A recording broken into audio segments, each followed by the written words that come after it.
Did you even study bartending, or do you just randomly mix drinks and hope they taste good? Because honestly, with that English, I'm amazed you can read the bottle labels. Marcus Chen's voice carried across the high-end Vegas bar as he and his colleagues laughed at their own joke, watching the Filipino bartender prepare their cocktails with practiced efficiency, despite the linguistic mockery. Seriously, though, how does someone with such terrible English end up working at a place like this? Don't they have minimum communication standards?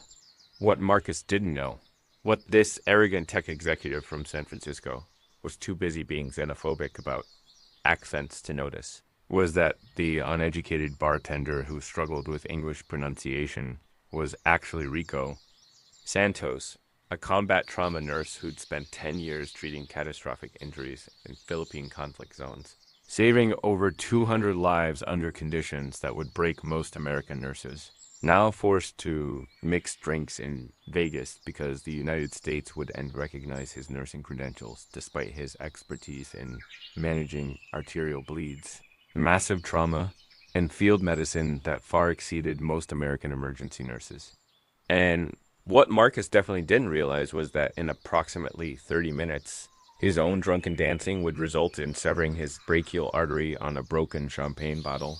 The Vegas Strip would be gridlocked, preventing ambulance access, and the only thing standing between him and bleeding to death on a bar floor would be the stupid foreigner with bad English whose trauma nursing skills honed in actual war zones. Would be the difference between Marcus keeping his arm or losing it, or worse, losing his life?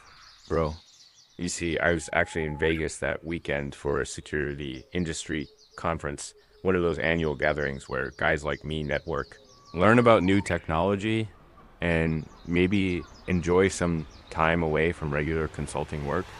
I had stopped at this particular bar, Oriole, at Mandalay Bay, known for its four-story wine tower and upscale clientele for a quiet drink after a long day of conference sessions. And I immediately noticed the dynamic between Marcus's group and Rico, the bartender. Because after 40 years in security, you develop radar for situations where entitled are treating service workers with contempt that could escalate into something more concerning, you know?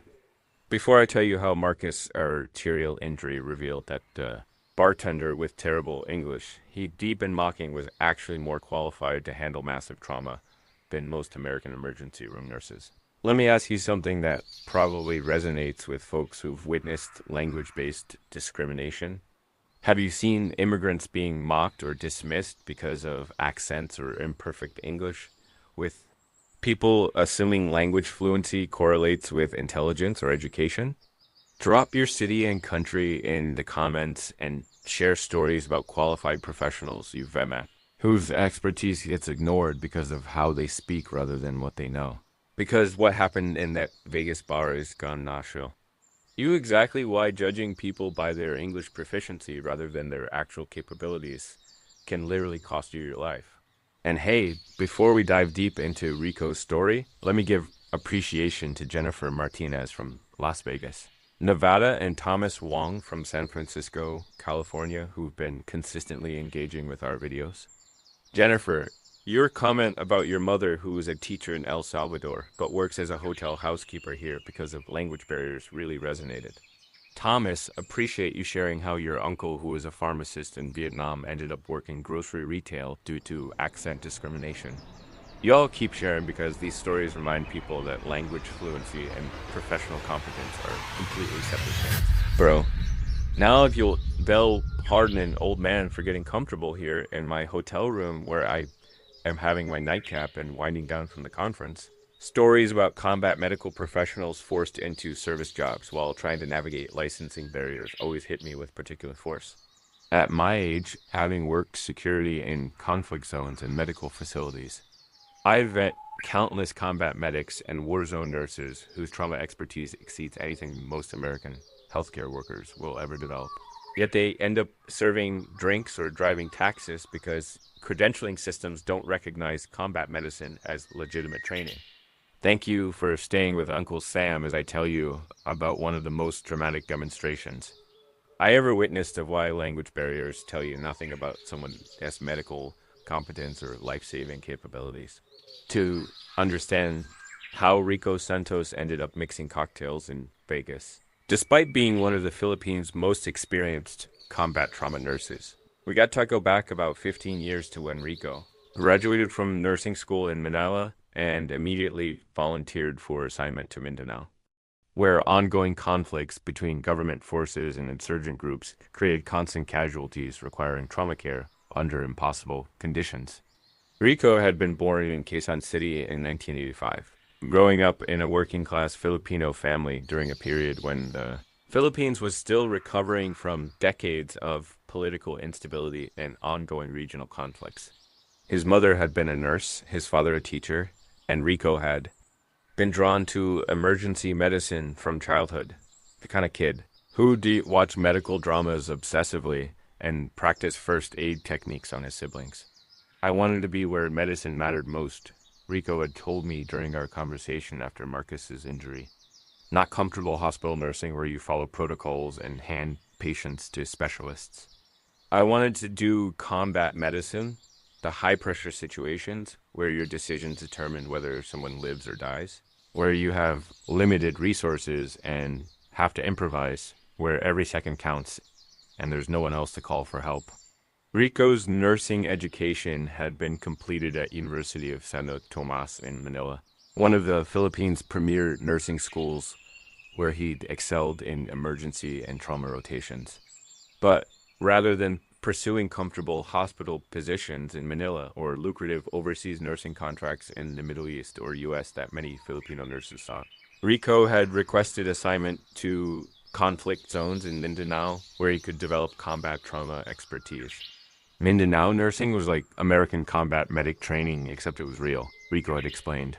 We treated gunshot wounds, shrapnel injuries, blast trauma, massive hemorrhages, every day, multiple casualties. With limited supplies and no backup, you learn to control arterial bleeds with improvised tourniquets, to manage shock with whatever fluids you could access, to keep people alive long enough to reach surgical facilities that were hours away.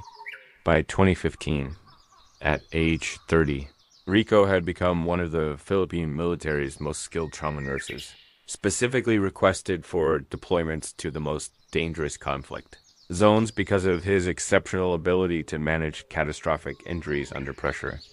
His specialty was hemorrhage control, the critical skill of stopping massive bleeding from arterial injuries before patients bled to death.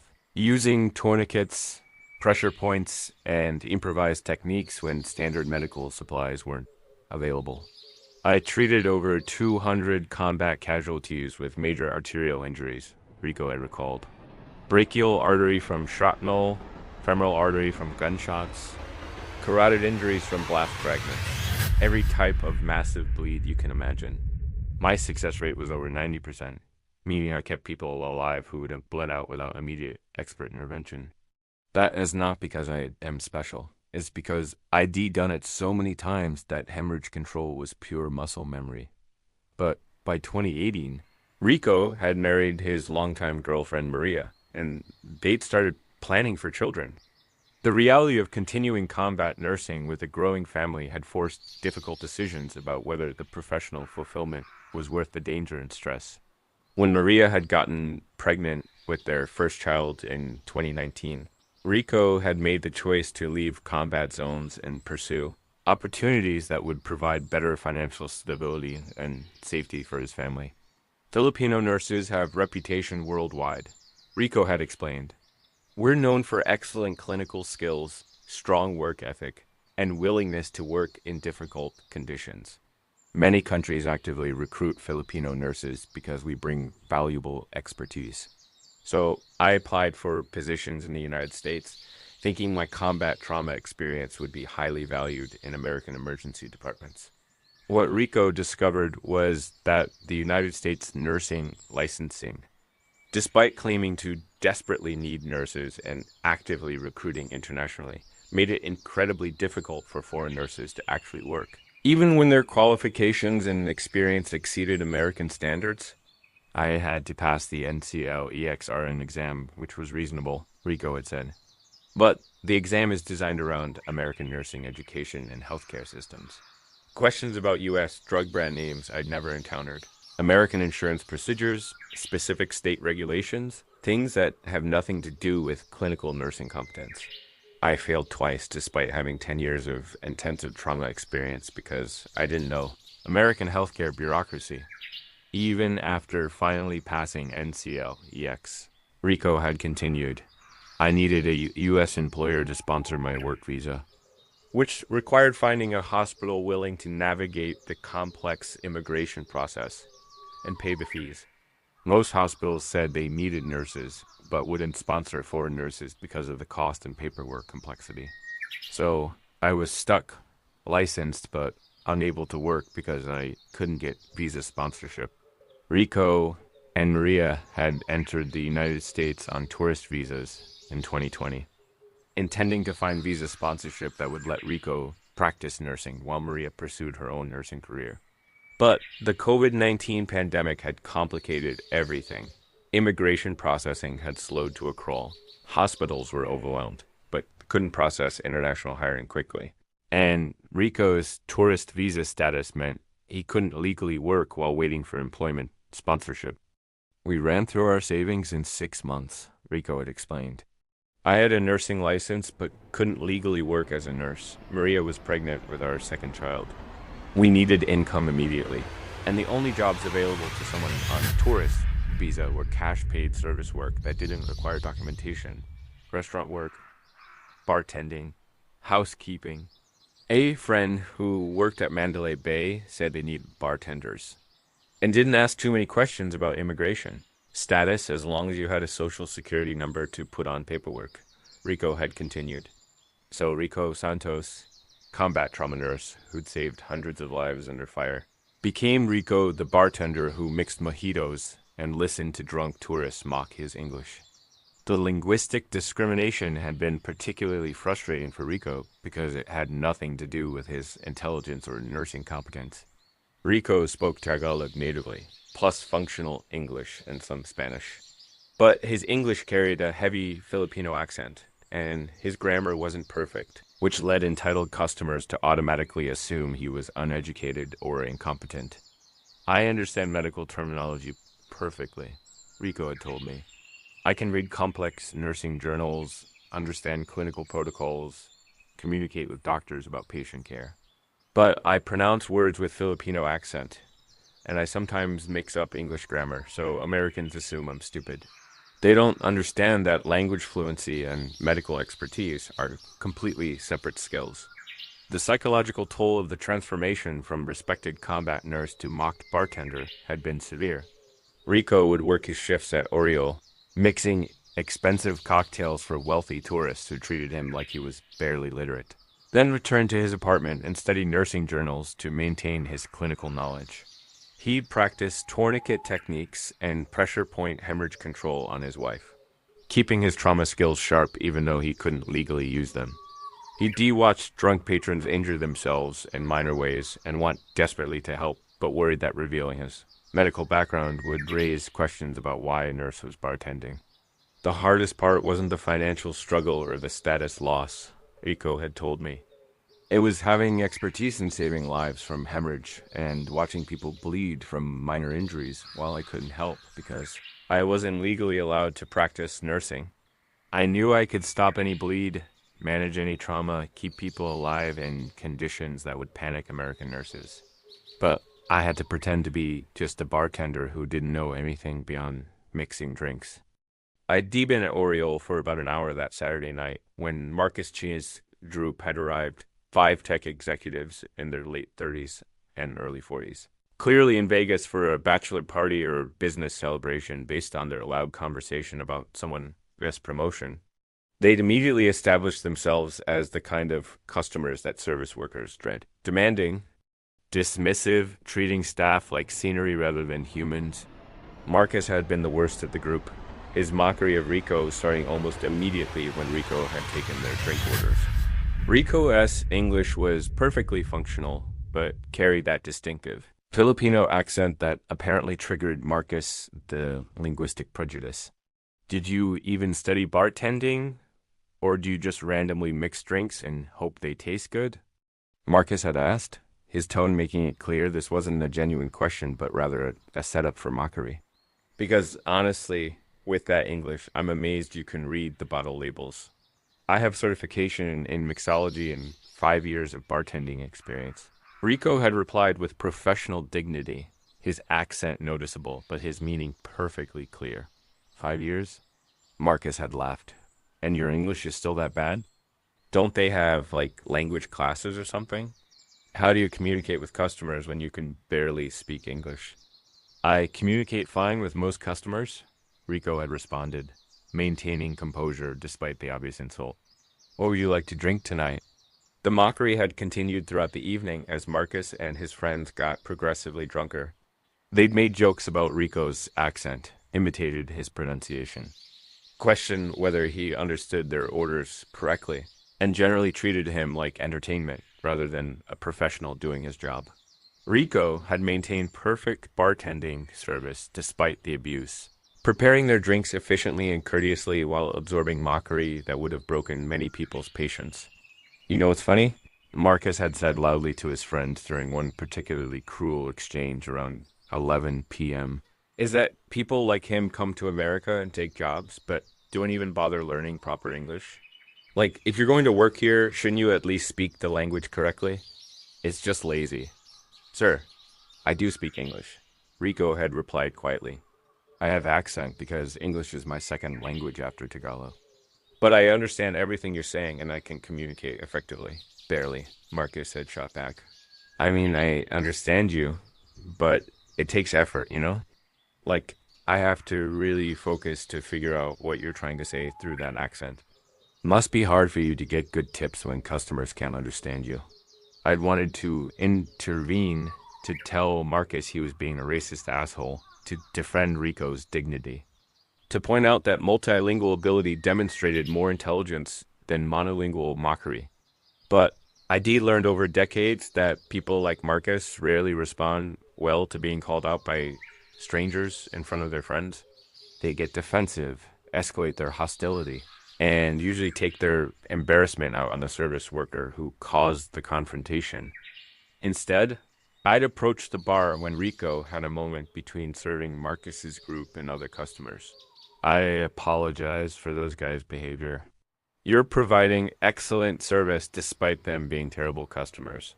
Thank you, Rico had replied with a slight smile. Unfortunately, it happens often.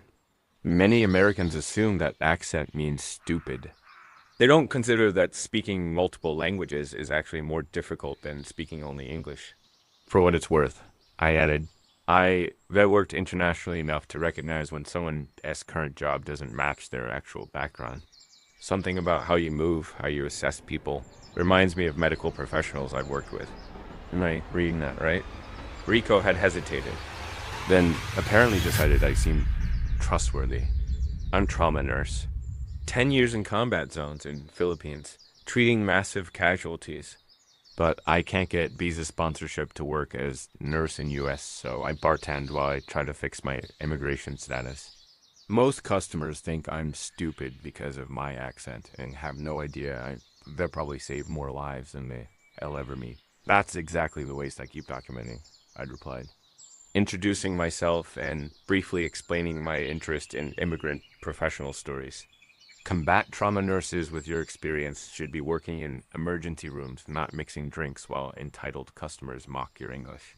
We talked for a few more minutes before other customers had needed service, but that conversation had given me context for understanding what happened about 20 minutes later, when Marcus' mockery collided with the reality that the bartender with terrible English he'd been degrading was literally the most qualified person in the bar to prevent him from bleeding to death.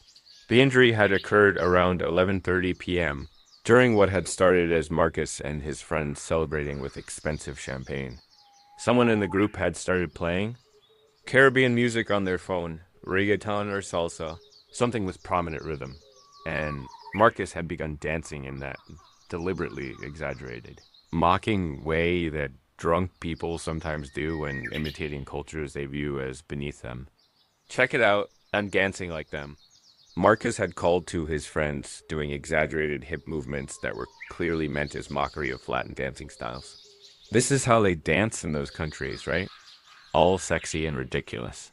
The table where they'd been sitting had been covered with champagne bottles, glasses, and general disarray of a group that had been drinking heavily for hours. As Marcus had danced mockingly, he lost his balance, whether from intoxication or from his exaggerated movements was unclear, and stumbled backward into the table, sending bottles and glasses crashing to the floor. What happened next had occurred in seconds but would be analyzed in slow motion afterward. One of the champagne bottles had broken, and as Marcus had tried to catch himself from falling, his right arm had come down directly on the jagged glass edge. The broken bottle had severed his brachial artery, the major artery running through the upper arm that supplies blood to the entire limb. Oh my God. Someone had screamed as blood began spurting from Marcus's arm in the distinctive pulsating jets that indicate arterial rather than venous bleeding. He's bleeding! Somebody help. Brachial artery injuries are among the most dangerous non-torso traumas because the artery is large, accessible, and bleeds profusely when severed. Without immediate hemorrhage control, a person can bleed to death from brachial artery injury in under 5 minutes. The spurting blood that was now coating Marcus, his friends, and the bar floor around him indicated that this was a life-threatening emergency requiring immediate expert intervention. Bar security and staff had responded within seconds, but their training was in handling drunk patrons, not managing arterial bleeds. Someone had called 911 while others tried to help Marcus, who was now in shock and panic, watching his blood spray across the floor with each heartbeat. "We need to stop the bleeding," one of Marcus's friends had shouted, pressing napkins against the wound in a way that was completely ineffective for arterial bleeding. "Someone help him." That's when Rico had moved from behind the bar with the calm, purposeful efficiency of someone who handled exactly this scenario hundreds of times in much worse conditions than a Las Vegas bar. He'd grabbed several bar towels and a leather belt from his station, kneeling beside Marcus with medical authority that had nothing to do with bartending and everything to do with combat trauma expertise. "I need everyone to step back," Rico had said firmly, his accented English carrying command that cut through the panic. "This is brachial artery injury. He's going to bleed to death in about 4 minutes if I don't stop hemorrhage now. Please move away and let me work." "Who are you?" one of Marcus's friends had asked. "Are you a doctor? Should we wait for paramedics?" "I'm combat trauma nurse," Rico had replied, already applying pressure to specific points on Marcus's arm with practiced precision. 10 years treating arterial injuries in war zones. "I've stopped hundreds of bleeds like this. Paramedics are coming, but he'll be dead before they arrive if I do and control hemorrhage immediately." The next 5 minutes had been, masterclass in combat trauma nursing performed by someone who deprefected hemorrhage control under conditions that would break most medical professionals. Rico had first applied direct pressure to the brachial artery above the injury, using specific pressure points he'd learned to locate by feel. Then he'd improvised a tourniquet using a bar towel and the leather belt, applying it with exact tension and placement that only someone with extensive training would know. "I need timer," Rico had said to a nearby staff member. "Tourniquet cannot stay on longer than 2 hours or he loses the arm. Mark the time now, 11:32 p.m. The spurting blood had stopped within 30 seconds of Rico's intervention, replaced by controlled oozing that indicated the arterial pressure had been successfully managed. Marcus's face had been sheet white from shock and blood loss, but he was conscious and his vital signs, which Rico was monitoring continuously, indicated he was stable enough to survive until paramedics arrived. "Am I going to die?" Marcus had whispered, terror replacing all his earlier arrogance. "Not if I keep pressure on this artery," Rico had replied calmly, his hands never leaving the critical pressure points. "You've lost a lot of blood, but the bleeding is controlled now. You need surgery to repair the artery, but you're going to survive. Just stay calm and let me keep you alive until ambulance arrives."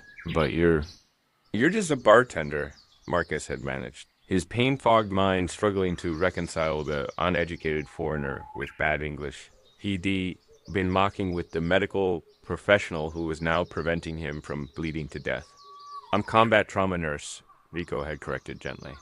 I treated hundreds of arterial injuries in Philippine war zones. I know exactly how to stop massive bleeds and keep people alive until they can get surgery. Your English-speaking bartender happens to have more trauma experience than most American emergency nurses. The realization had been visible on Marcus' face even through his shock. The stupid foreigner, he spent hours degrading, had medical expertise that was now the only thing keeping him alive. The racist mockery of Rico's accent suddenly seemed obscenely trivial compared to Rico's clinical competence in managing a life-threatening hemorrhage. I'm sorry, Marcus had whispered, for how I treated you tonight, for making fun of your English. You're saving my life. We discuss later, Rico had replied, focused on maintaining the exact pressure needed to control bleeding without cutting off circulation entirely. Right now, you need to stay calm. Your heart rate affects bleeding. Panic makes it worse. Just breathe slowly and let me keep you stable. The challenge had been that the 911 call had revealed a significant problem. There was a major traffic accident on the strip involving multiple vehicles, and all available ambulances were either at that scene or blocked by the gridlock it had created. The nearest available ambulance was estimated to be 40 minutes away. Possibly longer depending on how quickly the strip could be cleared. A 40-minuter had repeated with alarm. This guy's bleeding out. Can he survive that long? With proper hemorrhage control, yes, Rico had confirmed, his hand still maintaining perfect pressure on Marcus's brachial artery. I have kept trauma patients alive for over an hour in field conditions with much worse injuries. As long as I maintain arterial pressure and he doesn't go into irreversible shock, he'll survive until transport arrives. But I need to stay with him constantly. If I release pressure, bleeding restarts and he dies within minutes. For the next 43 minutes, until paramedics finally arrived, Rico had essentially provided IQ-level trauma care in a Vegas bar. He'd continuously monitored Marcus's vital signs, adjusted tourniquet pressure to optimize hemorrhage control while maintaining circulation, assessed for signs of shock, communicated with 911 dispatch about Marcus's condition, and kept Marcus calm through what was undoubtedly the most terrifying experience of his life. My arm feels weird, Marcus had said, about 20 minutes into waiting, like it's going numb. That's from Tourniquet, Rico had explained. I have to restrict blood flow to stop arterial bleeding, which means less circulation to your hand and lower arm. That is why I noted the time. Tourniquet can't stay on longer than 2 hours, or tissue damage becomes permanent. But paramedics will be here long before that. Will I lose my arm? Marcus had asked, fear evident in his voice. Not if they do surgery quickly, Rico had replied. The artery can be repaired, and you'll eventually regain full function. But you'll have a long recovery, physical therapy, monitoring for complications. This is serious injury that will change your life for months. What had been striking to me as I de-watched Rico work was how none of Marcus's friends or other bar patrons had been willing to help before Rico had intervened. Several people had tried to stop the bleeding with pressure, but the moment they'd realized it was massive arterial bleeding with blood spraying everywhere, they'd backed away. Some had cited fear of blood-borne diseases. Others had said they didn't have medical training. But the net effect had been that Marcus would have bled to death on the bar floor if Rico hadn't been present. And willing to use expertise he technically wasn't legally authorized to employ. Why isn't anyone else helping? I'd heard someone whisper to a companion, why is just the bartender dealing with this? Because everyone else is too scared of AIDS or whatever to touch that much blood, the companion had replied. And nobody else knows what they're doing. That bartender clearly has serious medical training. Look at how he's controlling the bleeding. That's not basic first aid. When paramedics had finally arrived, the lead medic, a experienced-looking black woman in her 40s, had assessed the situation quickly and professionally. Her expression when she de-evaluated Rico's hemorrhage control technique had shifted from routine assessment to impressed recognition of expert-level trauma care. Who applied this tourniquet?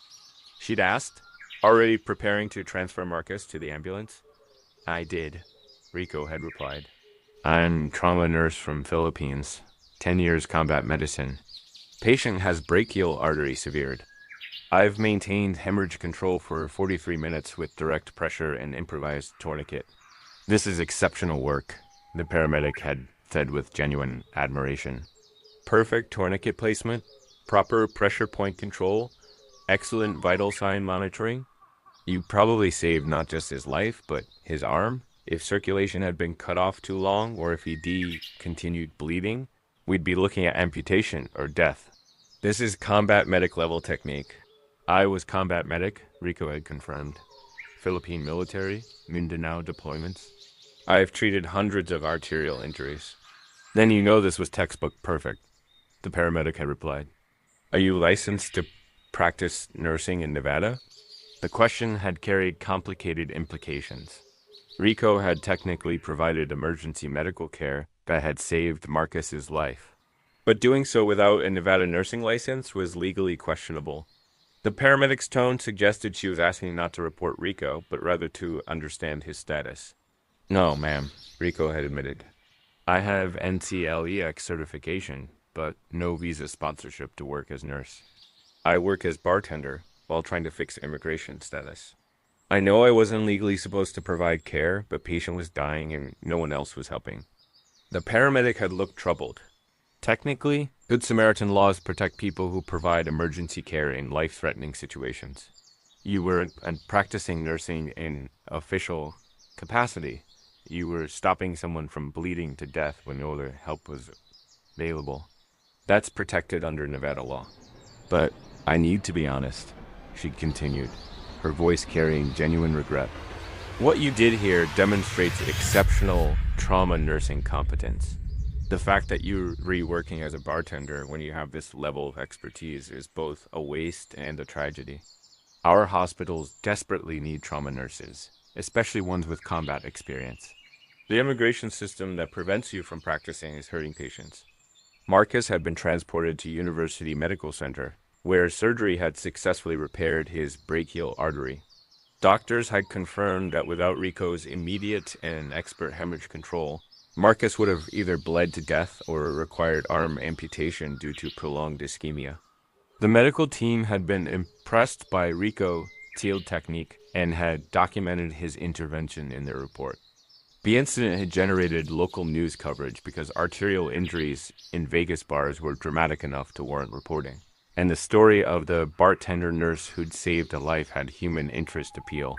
A television crew had interviewed the paramedic chief the next day, and her comments had inadvertently created a broader conversation about immigrant medical professionals. The gentleman who saved this patient's life is a combat trauma nurse from the Philippines with 10 years of experience. The paramedic chief had explained during the televised interview. His hemorrhage control technique was flawless. Honestly better than many American nurses I've worked with. He kept the patient alive for over 40 minutes in a bar using improvised supplies. But here's what's troubling, she continued, her frustration evident. This nurse can't practice nursing in Nevada because immigration and licensing barriers. So we have a combat-trained trauma nurse mixing drinks in a bar while our hospitals are desperately short-staffed with trauma nurses. That patient is, but here's what's troubling, she'd continued, her frustration evident. This nurse can't practice nursing in Nevada because of immigration and licensing barriers. So we have a combat-trained trauma nurse mixing drinks in a bar while our hospitals are desperately short-staffed with trauma nurses. That patient is alive today, with his arm intact and minimal blood loss. Specifically because an immigrant with poor English fluency had medical expertise that no one else in that bar possessed. We need to ask ourselves whether our licensing and immigration systems are actually serving patients or just creating barriers that waste life-saving expertise. The interview had gone viral locally, generating discussions in Las Vegas medical and immigrant communities about Rico's situation and broader issues affecting foreign healthcare workers. Several hospitals had reached out, expressing interest in hiring Rico if his immigration status could be resolved. Immigration attorneys had offered pro bono assistance navigating visa sponsorship processes. And Perhaps most significantly, the attention had forced Nevada as nursing board to examine whether their licensing processes created unnecessary barriers for internationally trained nurses with demonstrated competence. Marcus had requested to meet with Rico several days after being released from the hospital. Their conversation had taken place in Marcus's hotel room, with Marcus' arm heavily bandaged and his demeanor completely transformed from the arrogant executive who he'd spent an evening mocking. Rico, S. English. Rico, is it okay if I call you that? Marcus had begun, his voice still weak but carrying genuine emotion. Yes, of course, Rico had replied. I need to apologize in a way that goes beyond just saying sorry. Marcus had continued. For hours that night, I treated you with contempt based purely on linguistic prejudice. I made fun of your accent, questioned your intelligence, implied you were uneducated all because you spoke English with a Filipino accent rather than an American accent. And then I literally almost bled to death on that bar floor. Marcus had gone on, tears starting to flow, and you, the stupid foreigner with terrible English that I deep in mocking, saved my life. Not just saved it, but did it with medical expertise that the paramedic said was exceptional. You kept me alive for 40 minutes using combat trauma skills I didn't even know existed, while none of my English-speaking American friends could help because they were too scared or didn't know what to do. I accept your apology, Rico had said, simply. And I'm glad you survived and will recover. That's what matters to me as a nurse, patient outcomes, not whether they were kind before I helped them. But I need you to understand something I've learned, Marcus had insisted. My entire life, I've equated language fluency with intelligence. If someone spoke perfect American English, I assumed they were educated and competent. If someone had an accent or imperfect grammar, I assumed they were less intelligent or capable. That assumption almost killed me. You speak 3 languages, Tagalog, English, and Spanish, Marcus had continued. I speak 1. You have 10 years of combat trauma experience that taught you skills I can't even comprehend. I have a tech MBA and I build software. But because I speak English without an accent and I automatically assumed I was superior to you. That assumption revealed everything about my ignorance and nothing about your capabilities. I'm planning to do something meaningful with this lesson, Marcus had added. I work in tech, but I have connections in healthcare through my wife, who's a hospital administrator. I want to use those connections to advocate for immigration reform. That makes it easier for qualified foreign healthcare workers to practice in the U.S. And I want to help you specifically get the visa sponsorship and licensing support you need to practice nursing instead of bartending. That would be meaningful.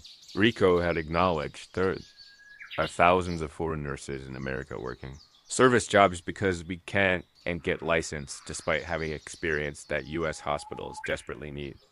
If your near-death experience motivates reforms that help other immigrant nurses practice medicine, that creates something positive from trauma. Over the following months, Marcus had been remarkably committed to the advocacy work. He'd written op-eds about his experience that appeared in tech and healthcare publications. He'd connected Rico with his wife's hospital network to explore visa sponsorship options. He'd funded immigration legal fees for Rico's case and several other immigrant healthcare workers. And he de-used his platform in the tech community to advocate for immigration policies that would make it easier for qualified professionals to work in their actual fields. Tech executive saved from death by immigrant nurse. He democked for bad English had generated substantial attention, particularly in healthcare and immigration reform circles. The story's elements, linguistic discrimination, dramatic life-saving intervention, reform villain, clear demonstration of wasted medical expertise, had created exactly the kind of narrative that forced people to examine assumptions about language and competence. Rico Santos represents thousands of highly qualified foreign healthcare workers in the United States who can't practice medicine because of immigration and licensing barriers. One healthcare policy analyst had written, "We have a nursing shortage crisis while combat-trained trauma nurses work as bartenders. We complain about inadequate emergency medical care, while immigrant nurses with war zone experience mix drinks." The disconnect between our stated need for healthcare workers and our refusal to credential qualified foreign professionals is both illogical and dangerous to patients. The publicity around Rico's case had attracted attention from nursing advocacy organizations, immigrant rights groups, and some Nevada legislators interested in reforming healthcare worker licensing. Rico's combination of dramatic rescue, undeniable expertise, sympathetic backstory, and clear demonstration that language barriers had nothing to do with medical competence had made his case particularly compelling for advocacy purposes. The Rico Santos case shows how linguistic prejudice actively harms patients, testified Dr. Maria Gonzalez, an immigrant physician advocate, during a Nevada legislative hearing. We have a combat trauma nurse with exceptional hemorrhage control skills working as a bartender because his English has an accent. Then someone severs an artery in his bar, and Rico's expertise is the only thing preventing death. That contradiction should force us to examine whether language fluency requirements for medical licensing actually protect patients or just protect American nurses from competition.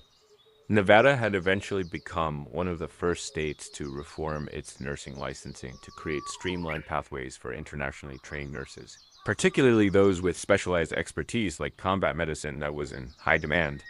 The reforms had established processes for foreign nurses to demonstrate competence through supervised practice rather than repeating training they'd already completed.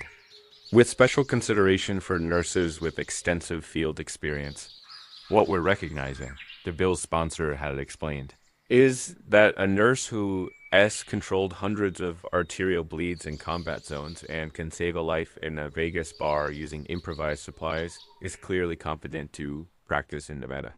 Language fluency matters for patient communication, but Rico's English is perfectly functional. He just has an accent. Making accent a barrier to practicing nursing doesn't protect patients. It prevents them from accessing expertise they desperately need. Rico had been among the first internationally trained nurses to benefit from Nevada's reformed licensing process. Within 6 months of the law's passage, he'd completed supervised clinical hours at a Las Vegas trauma center, demonstrated his emergency nursing skills to evaluating supervisors, and received his Nevada RN license 8 years after he'd arrived in the United States, and 4 years after he'd started bartending. I'd cried when I got the license, Rico had told me during a phone call after the approval. Not just because I could practice nursing again, but because it validated that my combat experience was legitimate medical training. For years, Americans had been telling me that my accent meant I couldn't do nursing, that my Philippine training wasn't good enough, that I needed to prove myself even though it saved hundreds of lives. Getting licensed felt like finally being recognized for who I actually am rather than judged by how I sound. Rico had been hired by University Medical Center's trauma department, bringing his decade of combat experience to treating critically injured patients. His skills in hemorrhage control, his ability to remain calm under extreme pressure, and his extensive experience with improvised trauma care had made him invaluable to a department that routinely handled Las Vegas' most severe emergency cases.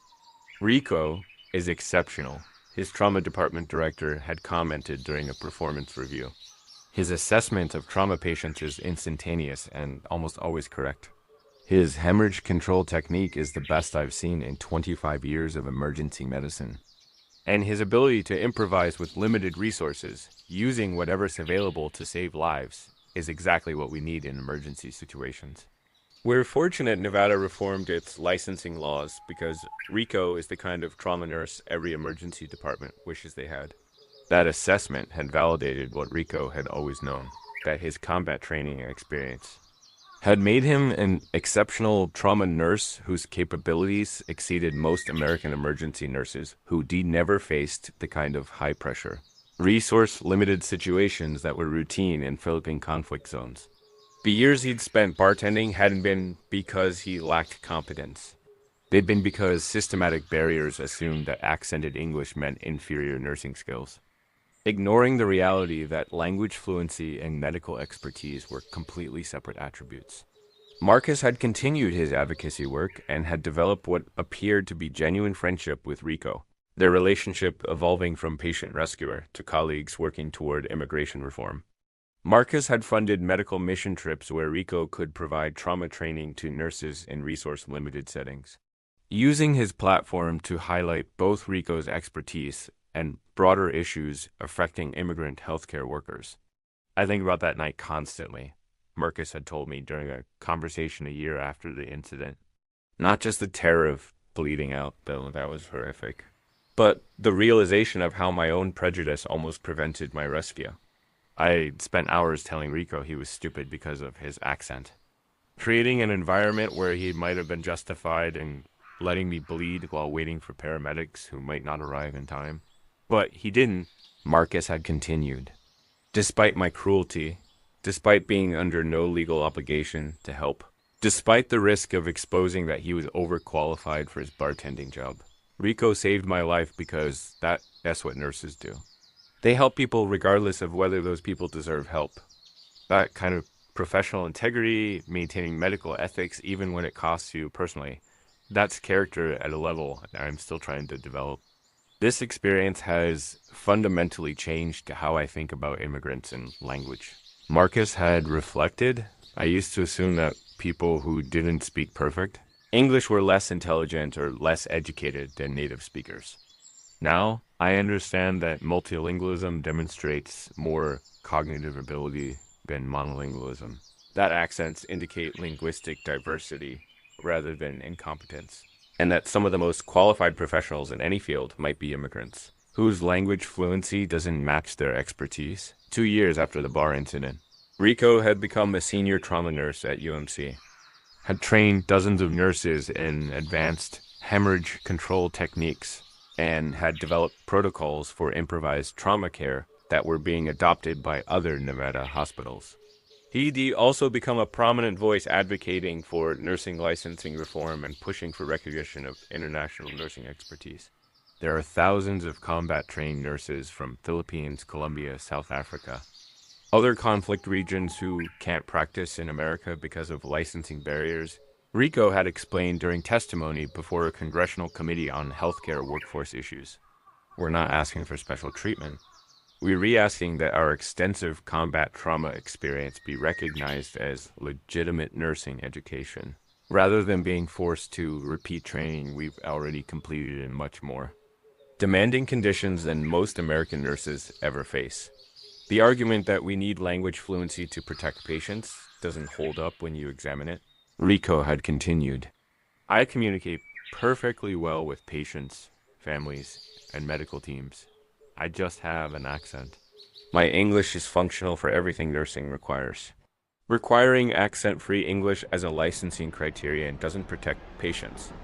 It protects American nurses from competition while preventing patients from accessing expertise that could save their lives. The testimony had been part of broader advocacy efforts generating momentum for nursing, licensing reform at both state and federal levels. Several additional states beyond Nevada had passed similar streamlined licensing pathways for internationally trained nurses. Nursing organizations were exploring more flexible approaches to assessing foreign credentials, and hospitals facing severe nursing shortages were pushing for immigration reforms that would make it easier to recruit and credential foreign nurses with specialized expertise. Now, before I wrap up Rico's story and finish this nightcap here in my hotel room, let me take a moment to say something important. If you're finding value in this story about a combat trauma nurse forced to bartend while navigating linguistic discrimination and licensing barriers, do Uncle Sam a favor and hit that subscribe button. We've got more stories about highly qualified immigrant professionals working survival jobs while facing contempt from entitled people who have no idea about their expertise. Drop a comment telling me if you've witnessed language-based discrimination against immigrants, or if you've met foreign professionals whose accents cause people to underestimate their capabilities. These stories matter because they challenge the assumption that English fluency equals intelligence or competence. Rico's story has become a powerful tool for advocacy precisely because it demonstrates so clearly that language barriers and medical expertise are completely separate. A nurse can have a heavy accent and still be more qualified than native English speakers. Someone can struggle with English grammar and still save your life with combat learned trauma skills. Language fluency tells you nothing about someone's professional competence, and assumptions based on accents can literally cost lives. The Santos case opened conversations that advocacy groups had been trying to start for years. Dr. Gonzalez had told me. Suddenly people were willing to listen to arguments about linguistic prejudice and licensing barriers because Rico had proven so dramatically that accent had nothing to do with medical competence. Sometimes individual stories break through where policy arguments alone can't. But Dr. Gonzalez had also emphasized the limitations of relying on dramatic rescues for reform. For every Rico who got his moment of vindication when Marcus severed an artery, there are hundreds of immigrant nurses whose expertise never gets recognized because they don't happen to be present during emergencies that validate their skills. They just quietly work survival jobs while their training goes to waste. Those nurses matter too, even without dramatic rescue stories to prove their worth. As I finished my drink and prepared for bed, I reflected on how Rico's journey from combat zones to Vegas bars to trauma nursing captured something essential about immigrant experience in America. The expertise had always been there. Rico was the same. Trauma nurse, whether he was treating casualties in Mindanao or mixing mojitos in Nevada, what change was? Whether systems and people could see past language barriers to recognize that expertise and allow him to use it. The lesson stays with me. Language fluency and professional competence are completely separate attributes. The person serving your drinks might speak with a heavy accent and still have medical training that exceeds most American healthcare workers. The immigrant whose grammar isn't perfect might have combat experience that taught them life-saving skills you will never develop. Judging people by how they speak rather than what they know can literally cost you your life, as Marcus learned when the bartender with terrible English turned out to be the only person in the bar qualified to prevent him from bleeding to death. So drop a comment and tell me what you think about linguistic discrimination and how we treat immigrants whose English isn't perfect. Have you witnessed situations where accents caused people to underestimate someone's capabilities? Have you met immigrant professionals whose language barriers had nothing to do with their actual expertise? Share your city and country, and let's have real conversations about these issues that affect millions of qualified professionals.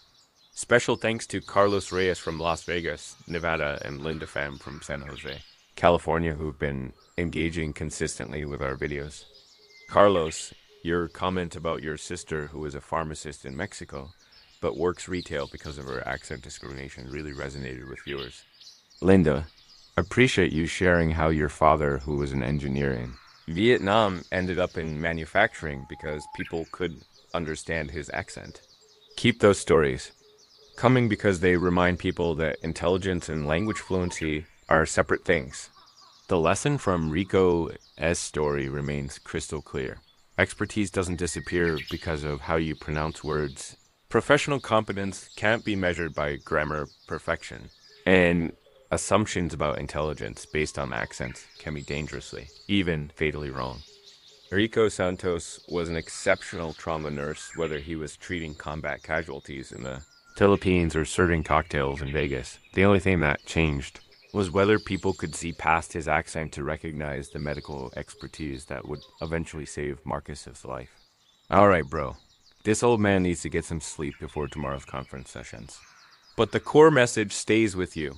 Treat everyone with respect, regardless of their accent or language fluency. Because you never know when you might need the expertise of the person whose English you've been mocking. Rico could have let Marcus bleed while waiting for paramedics who might not arrive in time. Instead, he provided life-saving care despite hours of linguistic abuse. Because professional integrity matters more than personal vindication. That's the kind of character worth emulating, and is the kind of expertise we waste when we judge immigrants by their accents rather than their capabilities.